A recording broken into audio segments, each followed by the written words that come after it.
Hey, get money all day, get money all night. Sip my drink, ho, let's get right. Getting paid, I'm getting paid. Roll one up, let's catch this flight. Hey, get money all day, get money all night. Sip my drink, ho, let's get right. Getting paid, I'm getting paid.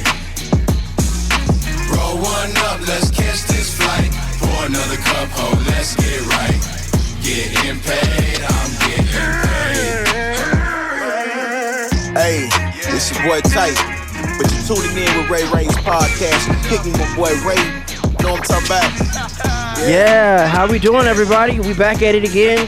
You know, it's your boy Ray from Ray's podcast. You know, we always come live from the 10th floor of Hello Studios in the beautiful downtown Dallas.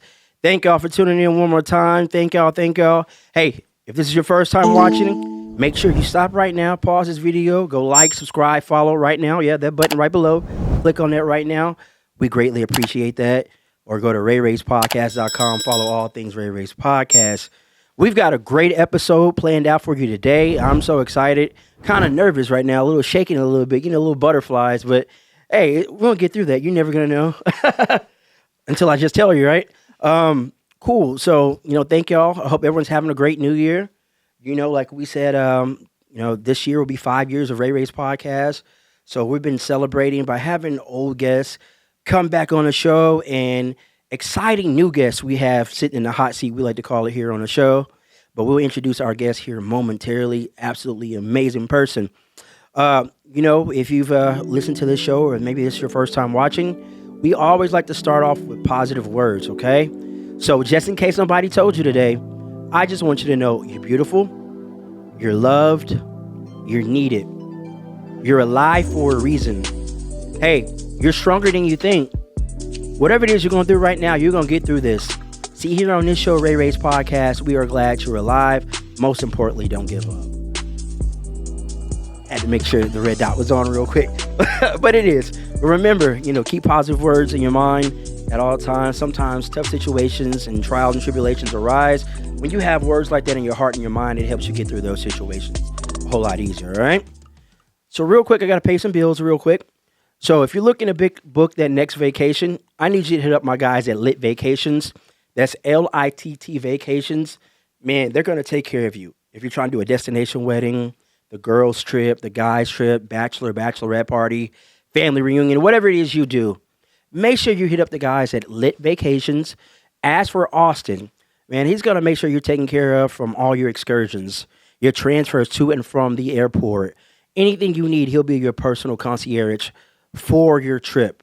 So, again, hit Lit Vacations, LITT Vacations, and tell them Ray from Ray's Podcast sent you, all right? So, at the beginning of the year, we started this segment. It's called Shout Out. It's where we shout out amazing people. That's like people that do music, designers, or even some songs we just want you people to check out. So, today's shout out segment, we want to shout out Ashante. She's an amazing up-and-coming singer coming out of Dallas. She's about to go on tour with Trevor Jackson here on the 19th in Dallas. They kick off the tour. It's going to be at the House of Blues. So make sure you check her out. Her new song called Bad B, which I'm pretty sure you know what the B stands for.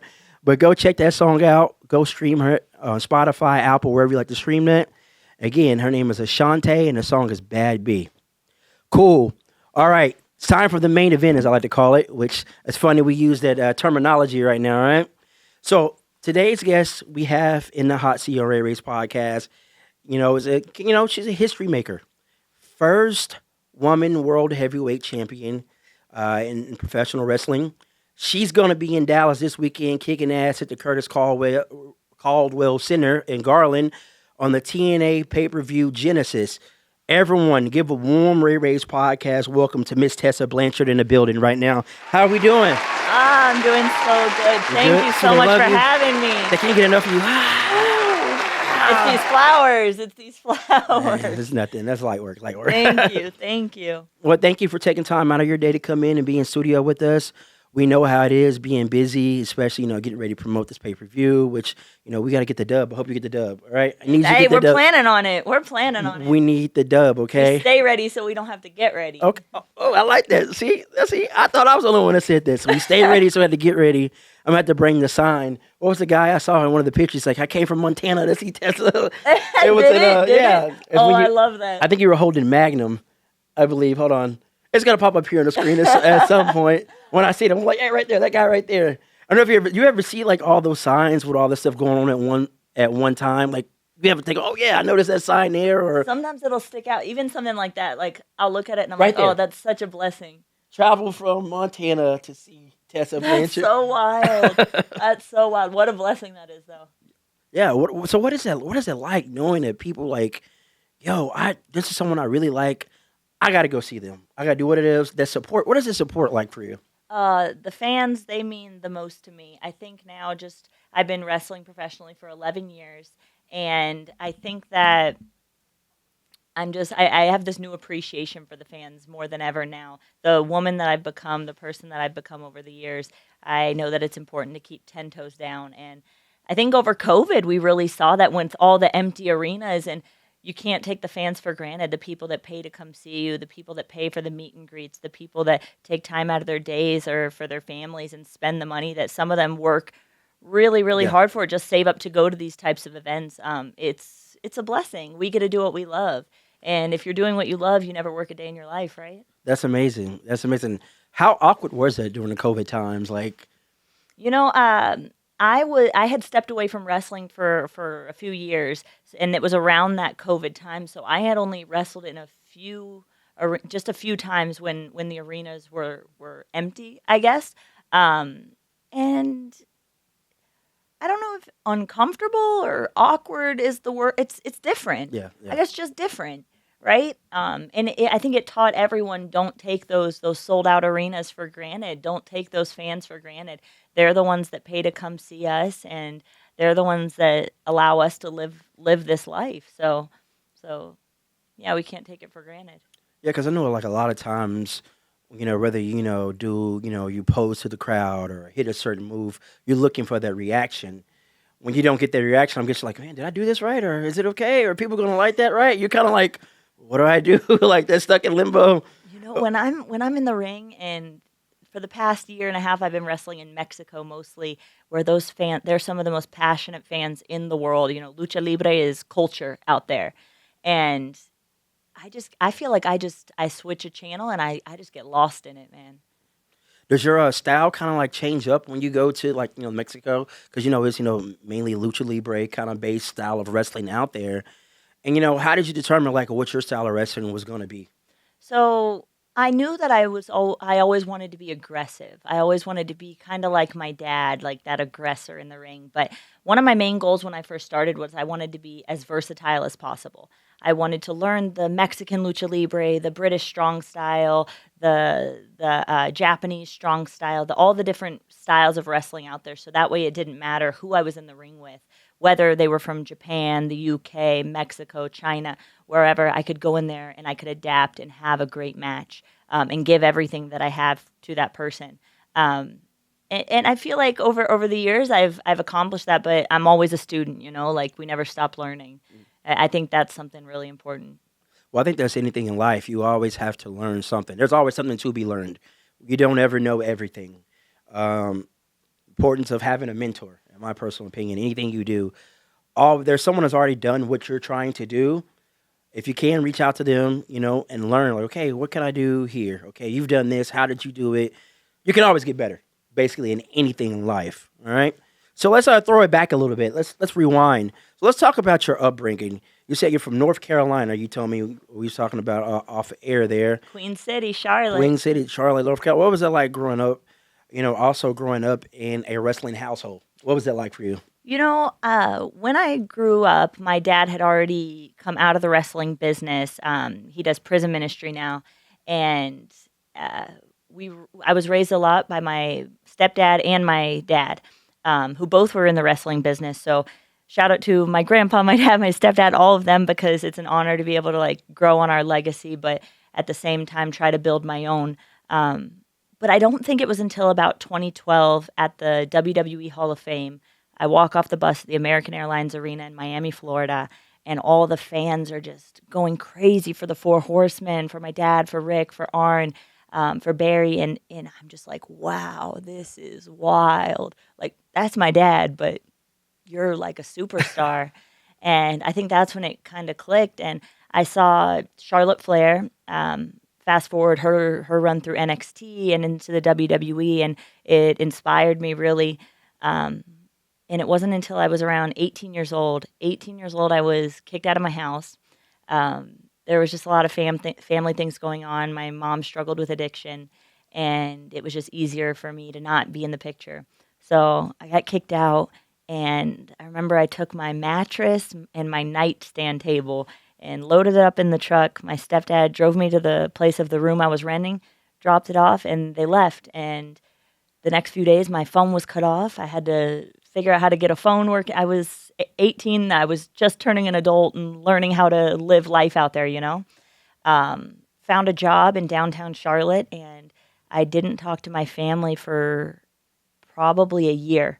And in this year, I was working at a nightclub, sleeping all day, working again, sleeping all day, working again. And I was in college for a business degree. Didn't really know what I wanted to do with that. Didn't really know where I fit in life. It was kind of just a circle. Like every day was the same. And I remember one day I'm sitting on the floor of the room I was renting. And I'm like, Tessa, what are you doing with your life? Like, what do you want to do? And I looked up a wrestling school. And there was High Spots wrestling school that was like 20 minutes from my house at the time. And I show up there on a Tuesday, the last Tuesday of 2013, and talk to Michael Bacucchio, the owner of High Spots, and they had a training session going on that day. Cedric Alexander, who's now in WWE, George South, who's a wrestling legend, Caleb Conley, some local talents. And I'm just watching them. And I'm in like high heels, like a nice outfit, trying to make a good impression, but not how you show up to wrestling school. So they're like, hey, if you change, you can get in the ring. And so I do that. I'm running the ropes, I'm bumping, and I'm absolutely terrible at this, but I loved it. And I hadn't told anyone in my family about this because this was during the time I didn't speak to anyone. So I remember one training, maybe like a few months in, and Michael, the owner of the ring, he pulls me outside. He's like, Tessa, I didn't know your family doesn't know you're wrestling, and I know them, and this could be bad for a bit. Like, you need to tell them, like, otherwise you can't train here. And that's how I started talking to my family again, is I reach out. And I remember the next Tuesday, my stepdad and my little brother, they show up to the ring, and I'm in the ring with Cedric. We're doing our thing, and I see them, and I'm like, oh, hell yeah, like, turn it on. Let's go. Turn up the heat. And after we had done our training, my stepdad came up to the turnbuckle, and he was like, well, you're not good, but you have it. Now you have to go out there and you have to become undeniable. So that stuck with me always, and I call myself the undeniable diamond of professional wrestling. So kind of a head nod to him, but also a head nod to my dad. Diamonds are forever. So are the Four Horsemen. And then it just always stuck with me. And since then, I would travel 21 hours in my car to New York, Whitehall, New York, upstate, or to Ohio, where I would travel all over the country in my little Jeep Patriot. Well, before it was my grandpa's minivan. I would drive around in that. I made a little bed in the back seat. I would sleep in the Wawa parking lots. You know, I was making a hot dog and a handshake. The Wawa? Yeah, what is that? I've never heard of it. It's like a Sheetz kind of, or like a... It's like a gas station that you can get. It's like a full service station, kind of like a Love's. Okay, so like us here in Texas, we got Buc-ee's. Oh, but Buc-ee's is next level. It is next level. level. Let me tell you, there ain't nothing like Buc-ee's. You can't even compare Buc-ee's to something else. Those Buc-ee's brisket sandwich, let me tell you. So I was telling you, like, where I live, basically I have a Buc-ee's in my neighborhood. Okay. So that's how far from downtown I live. It's not that far, but I have a Buc-ee's. Hey, but for a Buc-ee's, it's worth it. It is worth it. Get you a brisket sandwich and you're ready to go. Oh, yes. I'll spend more than 20 minutes at a Buc-ee's. That's wild. I think that's the average minimum amount of time you have to. You go to Buc-ee's, you have to have a sign at least 20 minutes in our Buc-ee's before you can it's something like that, right? Yeah. But that's how it was, man. I was driving all over. I wanted to be around wrestling. I didn't really care if I got paid that much or not. I was a struggling college student, and I just wanted to set up the ring. I wanted to set up the chairs. I wanted to travel everywhere, learn everything, go everywhere, because I saw a lot of generational talents that were like, oh, I got this name. I'm jet set and I'm good. And I'm like, no, well, the last name, like it might get your foot in the door. It might get you in front of the right people, but it doesn't take the bumps for you. It doesn't drive the miles for you. It ain't going to pay the bills. Once you get in the ring, it's your training and how well you've prepared and like the work you've put in that's going to speak for you. And I never wanted to rely solely on my last name. It's such a blessing for me to have that name and to carry on that legacy, like I said. But man, I'm addicted to the hard work too. Yeah, but also too, one of the things you were persistent and you were consistent. There's something I always say on the show: if you're persistent, you'll get it. If you're consistent, you'll keep it. Okay. So consistency is always a key. That's you can apply that to all areas of life. Like if you're someone you're interested in, you gotta be a little bit persistent. But now if they say no, no is a no. All right, you can't. Okay, that's a bad example. But I get where you're going with this, where I'm though. going with that. But if it's something you want, just keep going after it and don't stop. Then once you obtain it, you keep like you're about to lose it like tomorrow. Like, that's what you have to do with all things of life, because tomorrow's not promised. We do not know what tomorrow is going to become. We don't know if we're going to have another COVID. We saw that. Pray to God we never have nothing like that. But a lot of people, it changed the world. That pandemic changed the world. So you do not know what tomorrow is going to bring. So live like tomorrow's the last and go hard at everything you do. What's that old DJ Khaled song? I'm going to go hard with Kanye West. That's how you got to go, all right? Amen. All right, so you were doing the training, we're getting your bumps in. So traveling all across, doing the shows. So what was the next step for you after you started getting your feet wet in the business? I remember I had my WWE tryout in 2014. And I go there and I hadn't even had my first match yet. I remember my very first match ever was I was an extra at a SmackDown taping, and before doors open, they had like tryout matches, and I didn't have pro wrestling gear, nothing. Like I think I borrowed something to wear from one of the girls that was with us, and they gave us an opportunity for the match. And there was 4 girls there, and 2 of them were more experienced. So me and my friend Chastity Taylor, we were both extras. We were the newbies. We were like, oh, perfect. Like, we'll each go with one of the experienced girls, and they'll help us knock it out of the park. So, like, when it came time to, like, pair up the matches, the experienced girls were like, no, we're going to go together, and sorry, but y'all figure it out. Yeah. And, like, I get it. You know what I mean? I get it. They want to do their best. Like, who can knock them?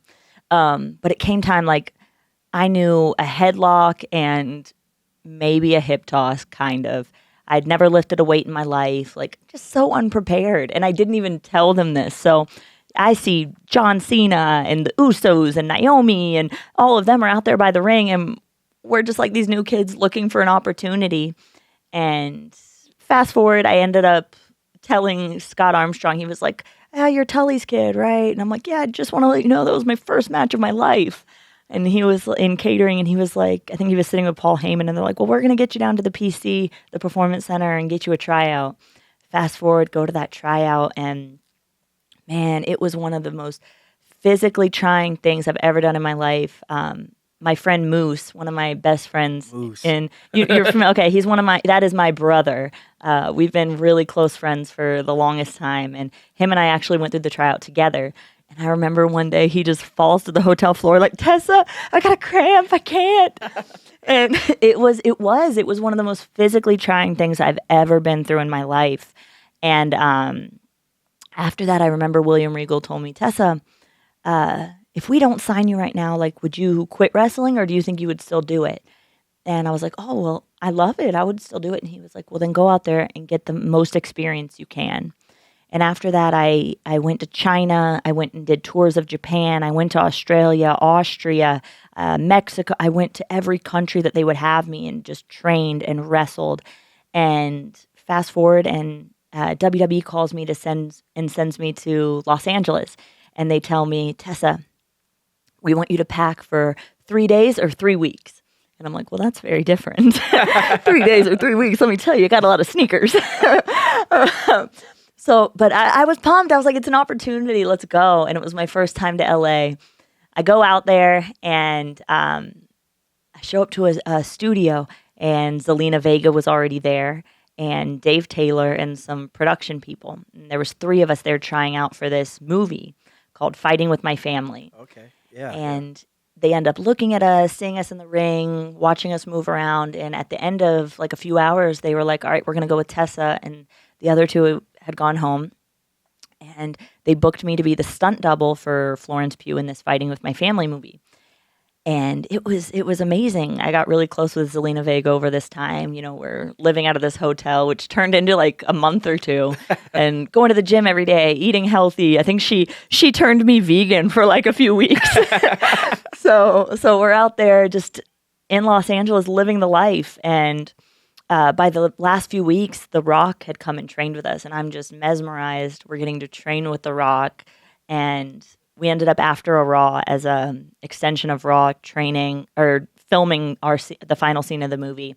And afterwards, his I guess manager came to us and was like, "Hey, Dwayne would like to see you guys." So we go and we meet his family, and he was like, he was putting me over like, "You're such an amazing wrestler. I did not know that you're Tully's daughter." And that spoke huge to me. Like, you were such a fan of my wrestling and didn't know who I was related to, and that. He didn't have to do that. I thought that was like real cool of him. And I wasn't supposed to go to the UK. I think they had someone else planned to go to the UK, but he sent me to the UK to finish the movie. So I was out there for a few months, and that was one of the most amazing experiences. I thought that I was going to get signed to WWE after this, like for sure, right? And it didn't happen. So there had been a few different instances, like I got booked to go do an NXT, and I drove 8 hours from Charlotte to Orlando, and I got there, didn't have a match, turned around, drove back home. I was like, all right, it's okay. Like, that's the business that happens sometimes. I got a call the next week from Regal, and he was like, we're sorry about that. We're going to send you. You're going to have a match this time. I go back, drive 8 hours there, 8 hours back home, and I didn't have a match again, and I was just devastated. I remember I was like, I'm this 18, 19-year-old kid. Like, I was just devastated. And finally, I remember Impact Wrestling. I had gone backstage to support Moose at one of his first pay-per-views at Universal Studios. And it kind of like lit a fire into me a little bit. Like, this is awesome. I want to be on TV one day. And fast forward to Impact offering me a contract. And I was like, you know what? Like, I've always believed in myself. Like, I know what I can be. I know my work ethic. I know what I'm capable of. If they don't see it, I got to make them see it. So I was like, I'm going to do this. And I ended up signing there and learning from Gail Kim, Jimmy Jacobs, and all the people that they had there, the different matches I got to have with Kiera Hogan and Madison Rain and Taya Valkyrie, the matches that I got to have there. I learned more about myself as a wrestler, as a woman, and I think that it helped me become well-rounded and really figure out who I wanted to be in the business. Now, fast forward, I was there for a few years, and it was actually Don Callis was the one who came to me and told me that they were going to move me to the men's locker room. Rest in peace, Don Callis. Yeah. Well, not Don Callis. I'm trying to think about Don West. I'm sorry. Oh, no, you're fine. Sorry. I just killed him off. I'm sorry. No, you didn't. Man. But that's I got confused for a second. I was like, oh, yeah. No, don't worry about it. But I had won the women's championship. I had wrestled everybody, and they were like, we're going to have you wrestle guys. We're going to do intergender wrestling. This is the direction we're going. And I was like, pumped. I was like, I was trained with the guys. Like, people always say I wrestle like a guy. Like, let's go for it. And it kind of changed my way of thinking, because there's a lot of people who will have their views on intergender wrestling, but I wanted to prove that there was a way to do it. There was a way to tell this story. And I remember one match that I had in New York, in Rahway, New Jersey. And Santino Marella came to me afterwards, and he said, you know, I didn't really like intergender wrestling. I wrote it off. But after I saw you wrestle, now I get it. And I was like, box checked. That is what I want, man. Like, that's so cool. Like, we're accomplishing something here.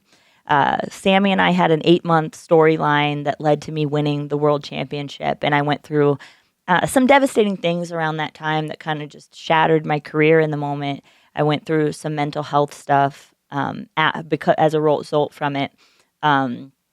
And you know how it is, man. Like social media can take stories and twist and turn it, and then it takes on a life of its own into something that, like, that an altercation that maybe happened got turned and twisted into now he said, she said, he heard, it happened here, and into something. Whoa, like this is like the game of telephone. Yeah. And my response to that, like where I was mentally at the time, was shut down. Like, I didn't want to. I remember Ross and I were on a Mexico media tour, and I would just pull over the car every day before an interview, just puking outside the car, because I developed this anxiety, which I had never experienced before. And anxiety, like, unless you experience it, it's hard to explain. Like, it's like a weight on your chest that, like, you just can't get rid of. And you just need to be alone, or at least I did. And I shut down, and I cut off my friends. I cut off wrestling. I deleted social media. I developed this mindset, like, if you guys believe this, then screw you too. And it kind of made me check myself too. Like, when your feet get that far off the ground, like when you fall hard, and you got to know who you are outside of the business. You got to have that balance. And for me, when my life went up in flames, I didn't know who I was without wrestling. Wrestling was everything. I had a contract offer ready. Everything was lined up. My Impact contract was coming to a halt, and I had spoken with, like, the higher ups that I was gonna leave and follow my dream. It was finally offered to me. I was ready to go, and 2 days before my contract expired, I read on a dirt sheet that I had been fired or let go, which got also twisted and turned into something that it wasn't. And I lived in Tijuana. I just shut out everything from the United States, and I didn't want to be a part of it anymore. I let go of my dream. I came to terms with the fact, like, hey, I'm happy walking away. And I went back to college to go after my international affairs degree, to get into Army ROTC. I wanted to do military intelligence and branch detail combat arms. So I've always been an athlete. I've always wanted to do things that women don't really do. And there was this Lieutenant Colonel, Lisa Jaster. She was one of the first 3 women to graduate from Ranger School. And I just thought that was the most badass thing ever. Like, seeing these women with guns and just going out there kicking guys' asses when it comes to pull-ups and all the fitness tests. And I was like, I can do that, man. Like, I know I can do that. So every day it was like 4 a.m., we're going to training. After that, hitting the gym. Then I go to my classes. And 3 years into my training, I had stepped away from wrestling. And my lieutenant colonel pulls me into his office, and he's like, Blanchard, like, you're top of your class for 3 years. You're doing great. And like, this, you can be a great officer, is what he told me. Like, delegating tasks, like being a good leadership, having those qualities, like, ROTC really helped me hone in on those skills. And he told me, he was like, Blanchard, you haven't signed your contract yet. You're top in your class for 3 years. Everyone else in your class has signed their contract, but you haven't. And your third year, your MS 3 year, is when you have to make the obligation. You have to sign the contract, because that summer you go to camp, and then you can commission as a military officer. And I was like, sir, I'm going to be completely transparent with you. And I don't think you should ever apologize for how you feel in life. Like, Never. Your feelings are Never. your feelings, Yeah. man. So I tell him, sir, like, this is all perfect. Like, you guys have set me up for success. Like, financially, security in life, everything it's perfect. I couldn't ask for a better pathway in life. But I think the reason that I've procrastinated for so long is because wrestling is in my heart still. And it's weighing on me. Like, I know God's telling me, like, I've got unfinished business in this. Like, everything that I could have been, I don't want to be a what if in this business. So that led me to making some difficult decisions. I ended up having to walk away from the program and trying out wrestling again, which CMLL, Consejo Mundial de Lucha Libre, they called me out in Mexico City to go do their Women's Grand Prix. And I fly out there, and I fell in love. The arena, the people, the country, just everything. I started taking classes in college to learn Spanish fluently, and I was like, I feel it. My gut's telling me I need to be here right now. So I packed up and I moved to Mexico City, and I was living that life, wrestling 5 days a week, Friday, Saturday, Sunday, Monday, Tuesday shows, Wednesday press, Thursdays training. Every day was something. I was like, and here, no one's judging me. No one has preconceived notions about me, or if they do, they don't care. And here I can just be in the ring and do what I love, like without all that anxiety and stress that I had over in the States. And so TNA reached out to me in January of this year to come back at Hard to Kill. And I was talking to Scott Demore and Gail Kim, and I was like, look, I'm happy right now. And I found a place where I feel like I fit in. And I don't think it's the time. I don't think it's the time for me to let go of that happiness.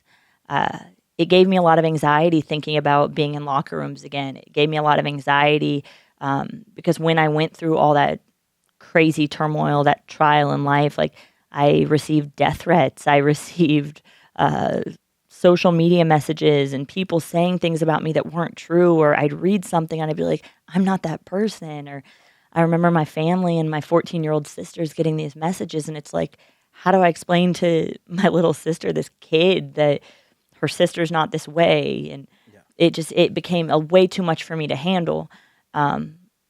So I didn't feel like I was in a place to go back to all that yet and to face it.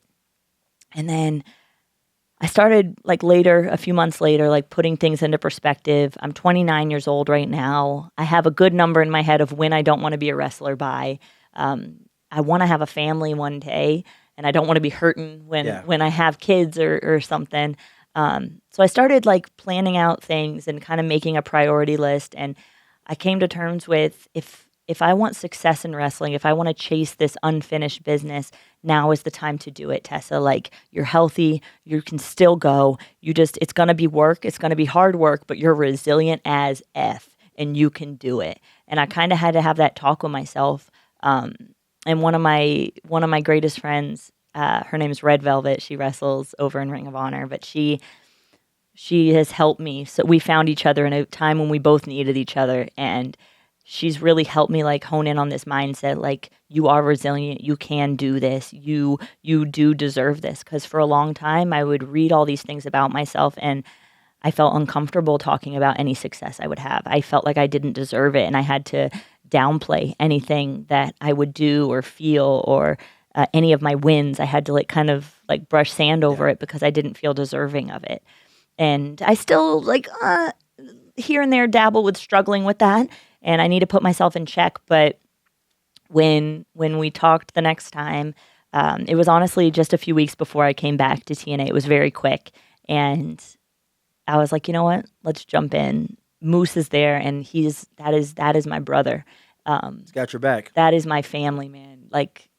Head to toe. That is one person that would take the shirt off his back for a stranger. Just that is family. And I was like, and if I need a support system, I'm going to go to him and I'm going to talk to him. And it didn't feel comfortable just yet. It still doesn't feel comfortable just yet, but I didn't expect it to. There's a lot of things that people don't have answers for. There's a lot of things that I never told my side of the story for, but the conversations that I feel I need to have, I'm having them. Yeah. And I'm starting from scratch, and the people that are giving me that opportunity, I'm running with it. And I know the only thing that I can do is be myself. That's really all I can do. I just got to be myself and pray everything works out. But I feel like I'm in a place where I'm supposed to be. TNA made me into the woman, the wrestler that I am today. They gave me opportunities. Those guys, I'm so blessed to be able to have worked with them and impact, and I need them to know how thankful I am for them as well. And this next run, I feel like it's going to be something special.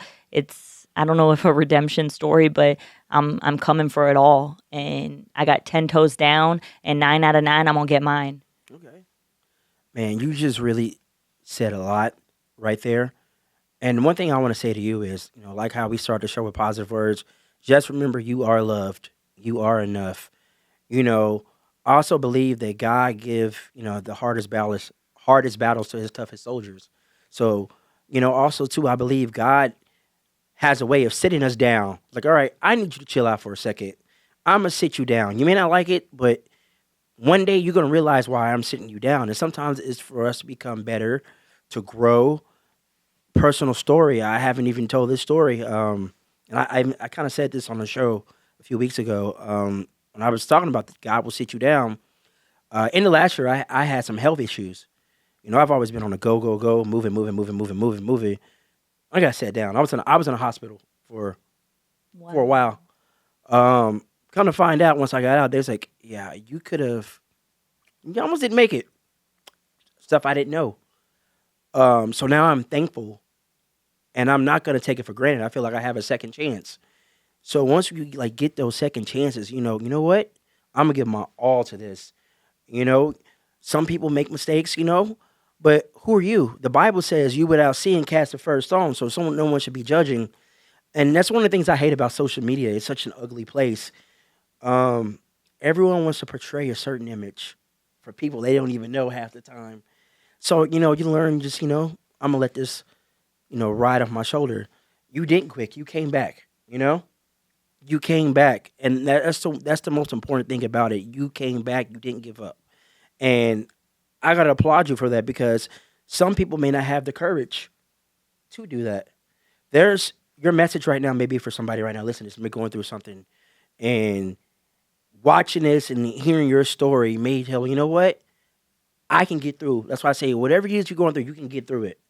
So as long as you keep your faith, you keep your head on the swivel, put in that work, you can do anything you want. Undeniable. Is that the word we like to say? I love that. Yeah. Undeniable. All right. So I think it's important too, like we were talking about earlier, like having that mentor, that support system that because we all gonna have our days, like when you're having those moments of doubt, or whenever you're feeling like those people that you can go to, like I know Moose or Red Velvet, like I can go to them and be like, hey, give me check me, come on, check me, because my head's going all over the place right now, or this is what's going on and I need your take on it. Like, let me know if I'm overthinking. Let me know if I need to chill out. And I have that with them. And I feel like whenever we go through certain things, or as we grow up in life, I feel like it's important to have those people that you trust. And like, it doesn't go in one ear and out the other. Like, those are the people that you allow to mold you and form you and help you with your decision making going forward. All you can do is just be the best person you can be, and and just work hard at that. Hey, if you feel a certain way about me, well, I'm gonna prove you wrong. Damn it, yeah, I'm gonna prove you wrong. Just to spite you, I'm gonna prove you I can be the best person I can be. And if at that point you do not like me, that's on you. That's not my fault. I know I'm doing the right thing. Either you can accept it or kick rocks. Because there's always going to be someone that says something like, hell, I read it online. This person says this thing and this and this and this and this. And it's like, look, what you think about me has everything to do with you, but nothing to do with me. All I can do is worry about what I can control. And if I can't control it, that's going to roll right off my back. And that's kind of like the mood that I'm in now in life. Yeah. So like, I'm always the type of person, like, we can talk about it. You want to talk about it? We can talk about it. Like, what do you think? Okay, cool. That is your perspective. Now let me tell you, this is what really happened, all right? If you can't accept that, cool. Thank you. God bless. Let's have a good one, all right? Chunk up the deuce. Yeah. Or T.I., you say, keep it moving, shorty. You don't know me. Hey. All right. So we have this very, very, very... Well, before we get to that, we get to the fun stuff. Let's talk about business. January 19th. January 19th, this Sunday, that's right. I came back to TNA Wrestling. I wanted to make a statement. I wanted to send a message. And so what I did is I went after the top dog, and that's Jordynne Grace. She is the woman that has been on everyone's mouths. She's a powerhouse right now. She is the woman in professional wrestling across any company. And so I thought, who better to send my message than through her? And I showed back up, and I proved that if I had stayed in Impact Wrestling, Jordynne Grace wouldn't have had all the successes that she had. I was it. I was the wrestler in Impact Wrestling, jet setting, had calls from everyone, ready to go. So now, Jordynne, I respect her. I respect her work. I respect her work ethic. I respect everything that she's done, but it's time to take my locker room back. Take the locker room back, then after you're done with Jordynne, maybe, I don't know, say a World Heavyweight Championship again, possibly? Who knows? Never say never. We say on this card we have Nick Nemeth going against Joe Hendry. That's right. Oh, did I say his name? Did he pop up? Oh! I'm a fan too. Woo! Maybe give it to me, Ross. Come on. I believe in Joe Hendry. All right, let's go. Maybe, maybe take on one of them next. Get that belt back for you, all right? All right. So we got this fun segment on the show. It's called Slow down. I just want to get to know you. Slow Down. We just want to get to know you. This is where we just ask you some fun, random questions. We don't know where we're going to go. We're going to get somewhere eventually. We'll figure it out. We'll figure it out. But before we like to always start this segment, we like to tell you, shout out wherever you want people to follow you at, or anything you want them to check out, anything you want to promote. Let's do that right now. Well, guys, you can follow TNA Wrestling on Instagram, Twitter, Facebook. You can follow me personally on Instagram and Facebook at Tessa Blanchard. We're always posting any kind of events that are coming up. We're in a different city every month, so be on the lookout. We've got some LA dates, some New York dates, El Paso's coming up. So be on the lookout for all that. Okay. All right. So everyone knows that watch the show. This is my favorite question to ask, all right? If I'm Ray and I'm the movie producer, all right? Like how you were in a movie. All right. I want to make the Tessa Blanchard story. Who do you want to star as you in a movie? Oh, this is a tough one. I'll probably say, because it's one of my favorite series on Netflix right now, Rosario Tijeras. Mm-hmm. It's in Spanish, but I think there's like an English version that you can switch it over to. But Barbara de Regal, people say that we look just like each other. And I always say no. I think she's like drop dead beautiful, but I'm like, let me be her and her be me. Come on, let's do it. Let's swap it up. Yeah. You know who I would pick for you? I don't want to say y'all necessarily look alike. I think maybe it's just the dark hair. What's her name? Kristen Ritter. She was in Breaking Bad. And she played Jessica Jones in the Marvel series. Pull it up for me, Ross. That's the first person that comes to mind right now. Did you ever watch the Dexter series? Yes. So Dexter's sister, a lot of people tell me that I look like her. I don't see it, but a lot of people tell me that. I'm going to put it on the screen and we will compare pictures. Right there. I think her name's Chris. It might be the jawline. A lot of people make fun of my jawline, and it might be that. But I'm like, you know what? Make fun. A lot of people pay for this jawline. Yes, from Jessica she's Jones. Beautiful. Yeah. I know who she is. Yeah. She was in Breaking Bad for a little bit. Yeah. Yeah. That's who I could see. Really? Yeah. Because she's done the action movies and stuff like that. I was like, you know what?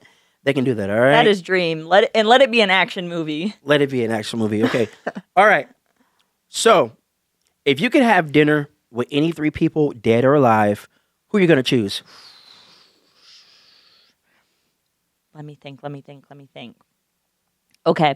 Probably Johnny Valentine. He's one of my favorite wrestlers of all time. Okay. Probably Lieutenant Colonel Lisa Jaster, because she's just a female badass. And third one, probably Luis Conriquez, because I love his music. Tracas, hijo de su puta madre. I know what that last part means, but the rest of it, I don't know what it means, all right? That'll be one hell of a dinner. I'm going to Google translate that when we get done with this, all right? All right. So, you like to use DDT, right? Okay. 2 questions. This will be a 2-part question, okay. All right? If it was legal, you wouldn't get in trouble. You could just walk up and DDT anyone. Who would be the first person you would choose? I think I'm going to plead the 5th. Okay. Good answer. Good answer. Ross is like affirming me right now because he knows what I'm going to say. I understand. All right.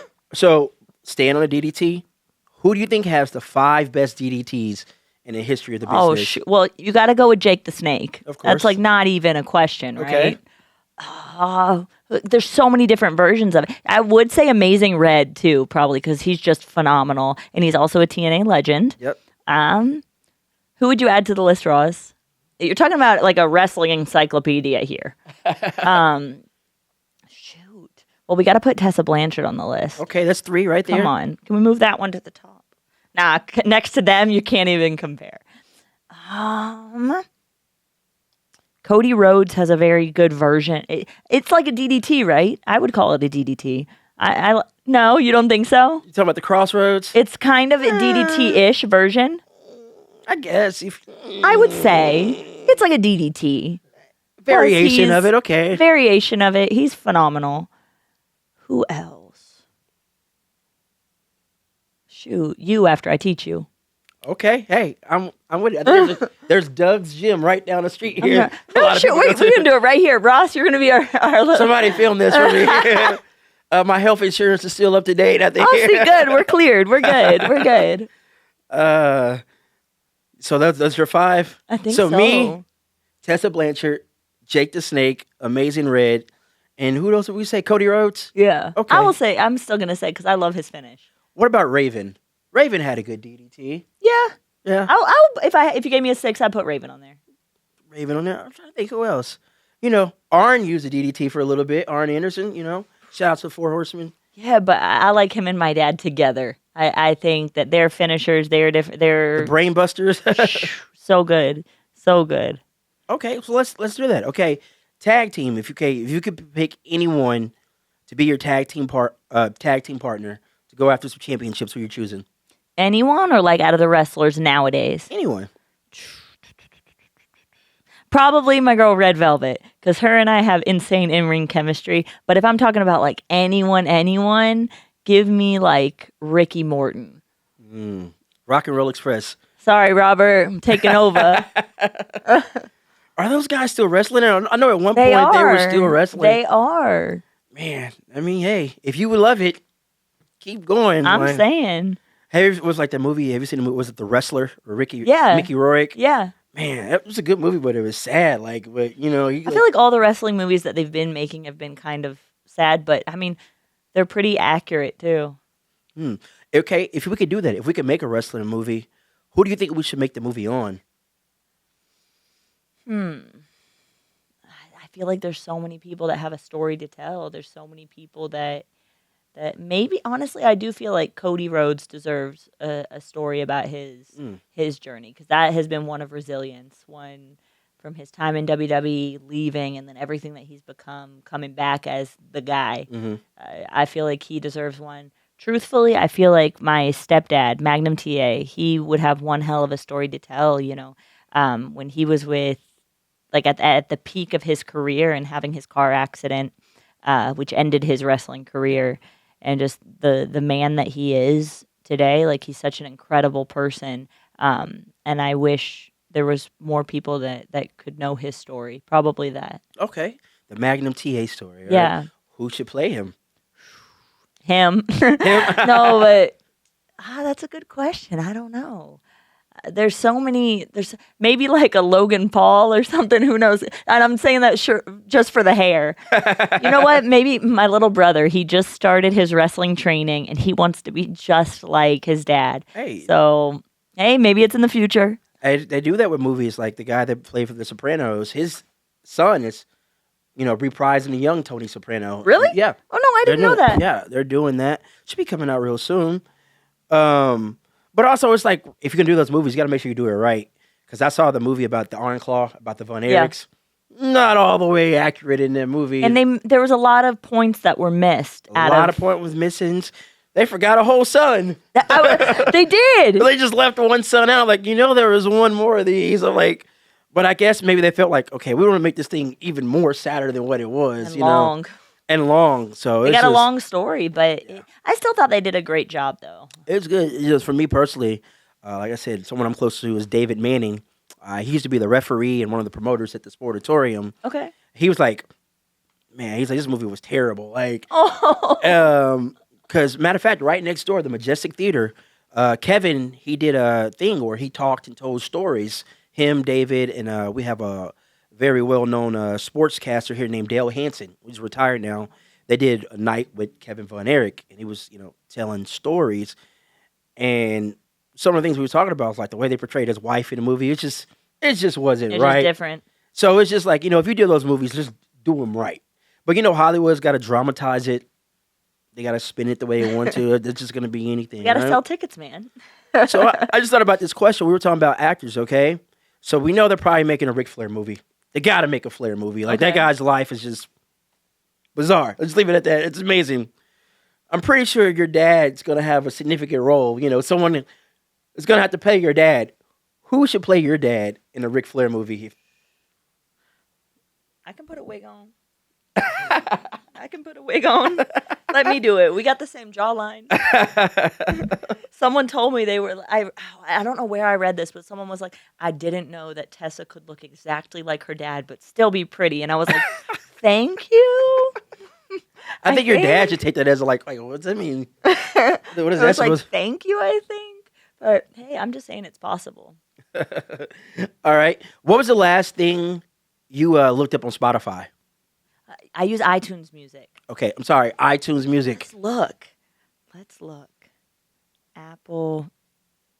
Or is it Apple or iTunes? I think it's Apple. I don't think it's that's iTunes what anymore. I use. Yeah. I'm over here. iTunes. How I'm do like, you see Dave, you're still using iTunes, man. Tell me what I don't have. the last thing that I looked up? I was listening to G-Eazy. Okay. I was listening. You know what? Sometimes I like to just like play him on random for gym workouts. Okay. And I'm like, okay, I can vibe with this right now. So let's stay on the subject of music, all right? Okay. If you had to pick a song that best describes your life, what would it be? Today I Decided by Snow the Product. Okay. Man, shout out Snow.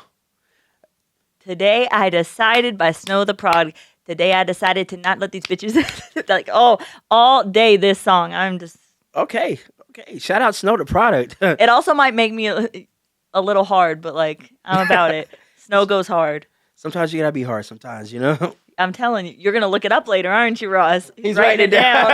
He's writing it down. Ross is the man over here. Today I decided to not give you bitches a second of time for the rest of my life. I'm just saying. Okay. So if we had to put a warning label on you, what would it say?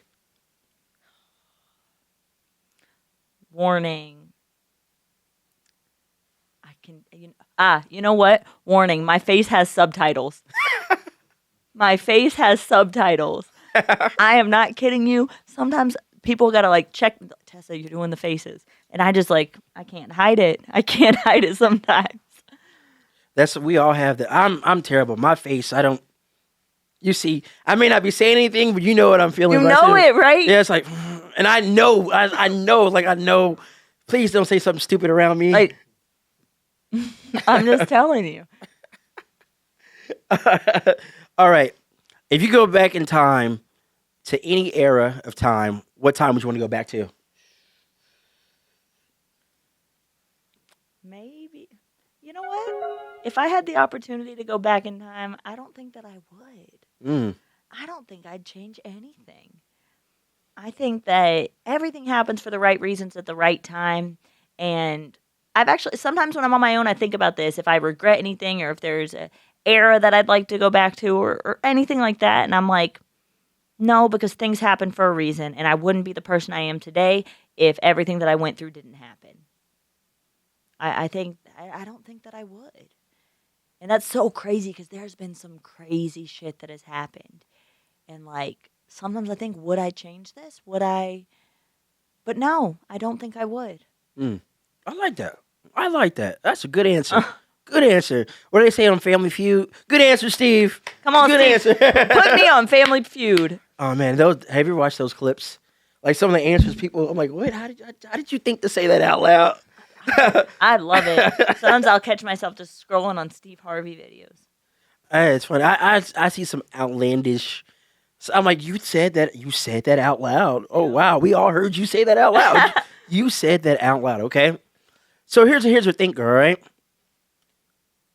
Your Mount Rushmore of TNA Impact wrestlers. Oof, that's so tough. Let's see. Could a tag team count as like one? Yes, no, maybe so. How about we do this? Let's break out your Mount. Let's do 3 different Mount Rushmores. All right, for TNA. Let's do. That's a lot of people.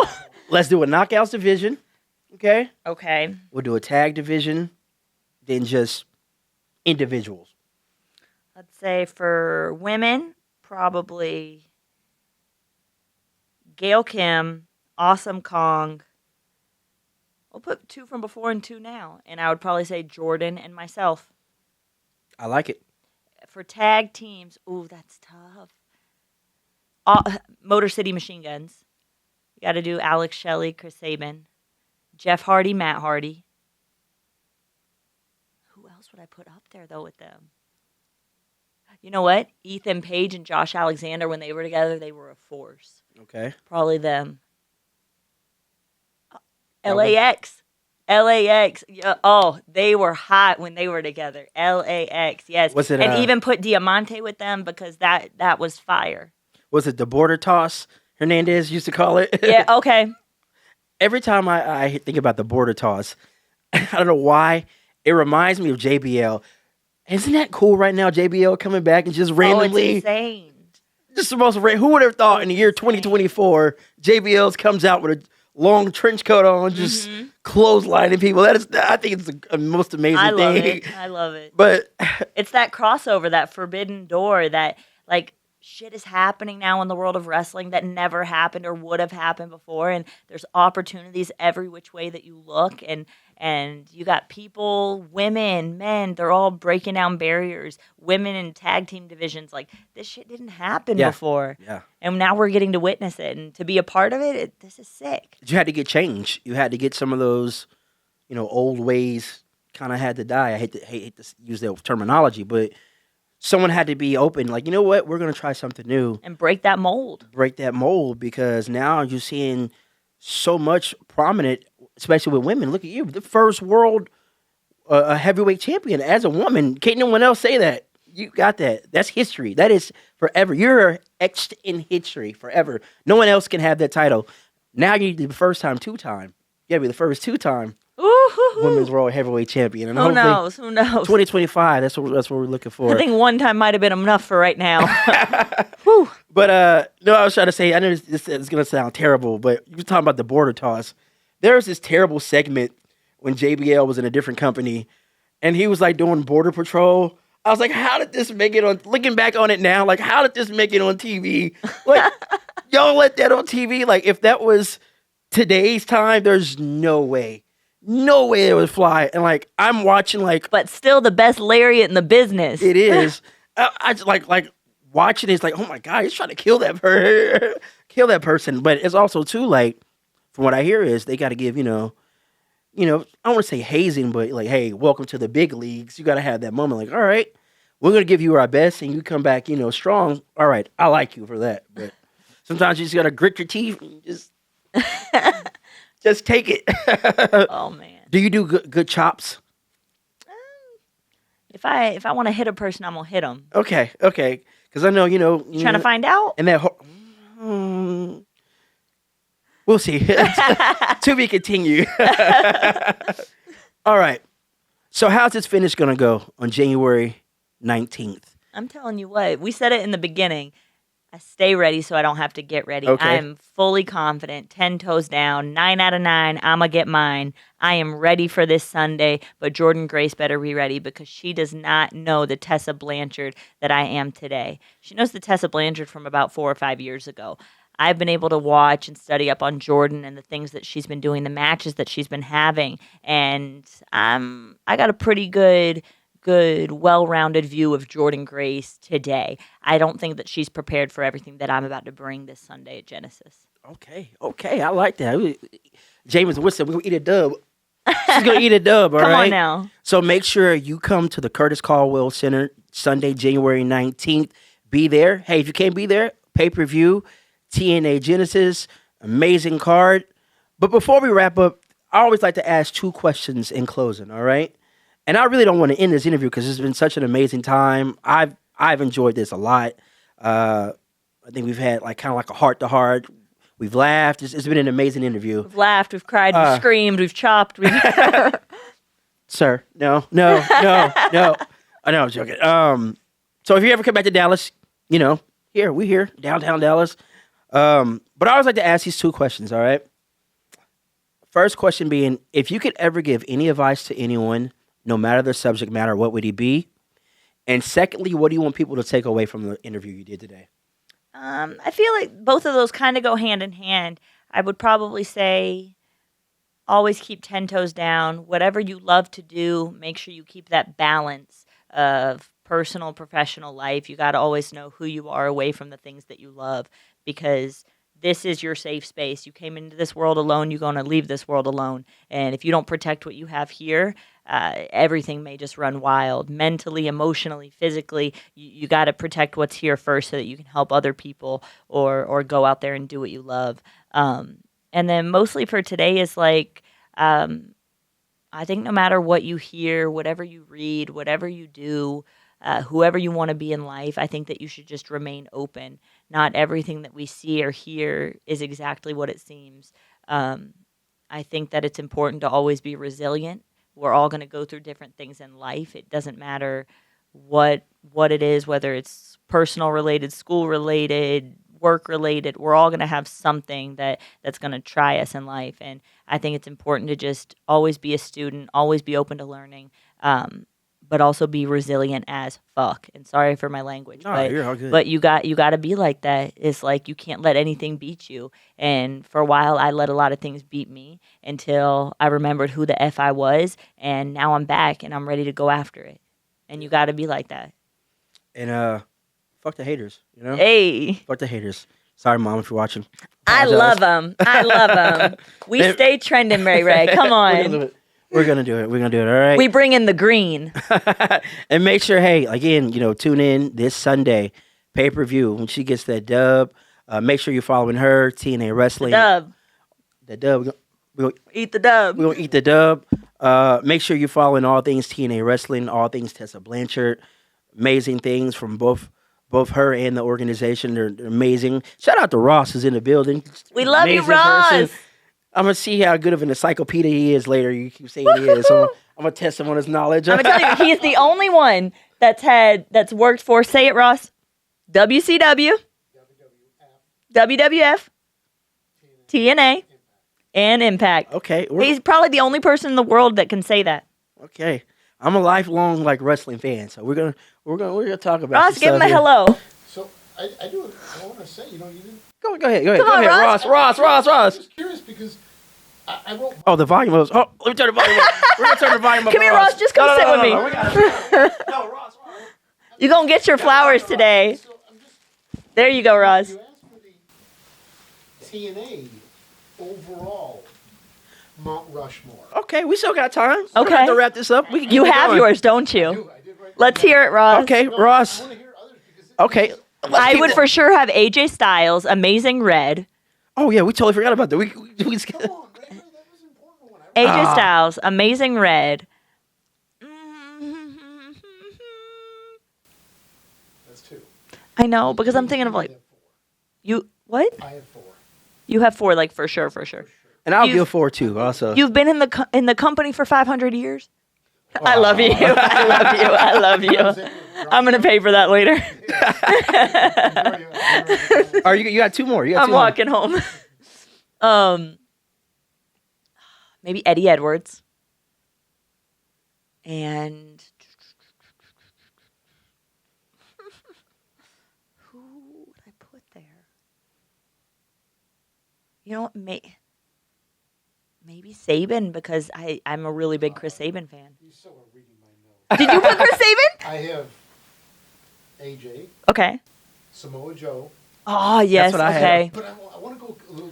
So the two other, since it's only four: Samoa Joe, AJ, Gail Kim, Chris Saban. Oh, you can put girls on that too? I thought we did a girl Well, one. we did. Well, we had made our. separate Okay, ones or I thought it whatever, was but only that's guys. just- I mean, Gail Yeah. for sure. Yeah. Yeah, and then Gail made it cool to be like an actual wrestler before women's wrestling was cool. When it was just like real flirty and fun, Yeah, and divas. women weren't. Yeah, when it was more divas, Gail was one of those like that transition period, and like she was so before her time. Like it was such a blessing to get to wrestle her. Like that was like a huge career moment for me and she can still go. Like I'm just saying to you, we could make it happen again. She probably won't do it, but I'm just saying we can make it happen again. But We're calling you out. We want one more. She's one so more. before her time. that's my four. That's your Okay. 4. I guess I gotta go now, right? Yes. You can't steal ours. I'm not. Oh, I gotta do a couple of those guys. Come on I now. just love. All right. People are gonna hate this answer, but by default, you gotta put Jeff Jarrett. Okay. Okay. No, that's fair. Yeah. You gotta put Jeff Jarrett on Yeah. there, just kind of by default. All right. Sure. The phenomenal AJ Styles, you've got to do that. Samoa Joe, for sure. And I don't know, he may not be a TNA original, but Kurt Angle had some amazing matches. Oh, yes, Kurt Angle. What am I thinking? You Some gotta of his put Kurt matches Angle. are my absolute favorites. You gotta put Kurt Angle in there. It's funny the jokes they give him on the internet, but It's the eyes. yeah. The two people I put down that I didn't mention, Kurt and Josh Alexander. Josh, I feel like doesn't even get enough credit. He's so phenomenally talented. Like he is so great. Man, those are good lists. I mean, okay, let's give everyone one more honorable mention. I know Mount Rushmore is 4. I already gave you my 2. Okay, you give your 2. You can give honorable mention. Well, I will add Gail, like hands down, and Samoa Joe too. Samoa Joe, and in the ring and out of the ring, he's just a great Jeff's person. A good one. I actually feel bad that I forgot Jeff. Yeah, I mean, you got it. He's kind of like one of the You kind of have to put He's Jeff. like the founder of the company. What is it by default? By default, it's like by By default, default. you got to put him on there. Like, was he? And has Karen, it's a package. Karen comes with him. isn't he like the most championship reigns? I think, like, probably in a company, like Default. King of the Mountain. But we all had AJ Styles, yes, right? the guy's just phenomenal. Like, I still say Amazing Red Man. you know, him and AJ weren't there in a tag team before? Yeah. How many, has he won anything besides X Division? But he's just so talented in the ring. He's phenomenal. Like and he's got the respect of like every locker room. You know, he Is he worthy of those 4, 5 positions? I think it depends on who you ask. Fair. Because, you know. Look at Ray meeting us in the middle. Amazing Red over Chris Sabin.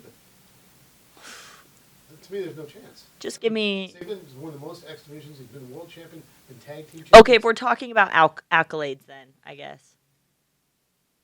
This just makes you want to think.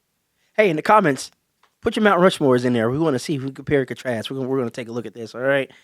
Man, I totally forgot we've got to do that last list. I was about ready to wrap up. I just want to make sure you were not tired. I know Ross doesn't you've been forget traveling. anything. he's like, you know what? I'm going to make my list right here. We'll talk to you about some other Hold stuff. on. You better give Ross his flowers. Well, I don't know. Well, I guess I can't. You better give Ross his flowers. Ross. Thank you, man. Ross is the man. The guy behind the scenes making it all happen. Thank you, Ross. We He greatly does, he appreciate does. that. I mean, I know a lot of the talent gets a lot of the recognition, but a lot of the people behind the scenes, I know have to do a lot of work from production to, talent relations, things of that nature. They don't want to get these people where they need to This be. man never stops working, let me tell you. Well, man, hopefully you get your flowers here. Let's get, my thing died. I was going to give you a round of applause, but, I'll give you a round of applause, Ross. Hey. Well, thank you. Thank you so much for all you do. Thanks for getting her here safely. Is your car still there? I'm joking. I want to make sure. It's getting towed. All right. But this has been such an amazing fun episode. Like, anytime you're in Dallas, say, hey, Ray, what are you doing? I'm not doing anything. 9 times out of 10, I am, but I'm not. But hey, it's whatever. Each is your own. But again, thank you so much. Oh, thank I greatly you for appreciate having you. us. And I know you were telling your story. Sometimes that can be challenged, but keep telling your story because you don't know who's going to be blessed or get moved by hearing what you've had to deal with. And same with you, man. Same with you. Thank you. I know your podcast is such a success, and to be here is an honor. Thank you for taking your time to just talk with us. So same with you. Just keep fighting. Man, thank you so much. And like I said, I'm gonna beat it till I can't beat it. No, oh man, that sounds terrible. Sounds really bad. That sounds really bad. I was gonna say January 19th. As you're talking, I was like, is he gonna finish that? And I'm like, wait a minute. Well, that's what. Never mind. It's not as bad as like the Kurt Angles. Did you see the ones with Kurt Angle? Like everything, and then there's like a promo of my stepdad where he's like, Tully Blanchard, I'm gonna come on you like no one's ever come on you before. The Dusty Road. And I'm like, oh Lord. It's like someone made a highlight of like some things that didn't age well. So we're gonna put Ray Ray's segment in there. I'm gonna beat it till I can't beat it. This is Ray Ray's podcast. This is what happens This is here. what happens on Ray's podcast. But we always start off with positive words. We always like to end with positive words as well too. Again, like I say, and I always say on the show, if you're persistent, you'll get it. If you're consistent, you'll keep it. Consistency is the key. All right. Now, I want you to kind of get your swag on, rub your hands together like your Birdman. Tell yourself, I will boss up mentally. I will boss up spiritually. I will boss up physically. And I will boss up financially. Ooh. Invest in yourself. It's Ray, Tessa Blanchard here, Ross in the background. the Wrestling Encyclopedia. Guys, we're going to catch you next time. See ya. Hey, get money all day, get money.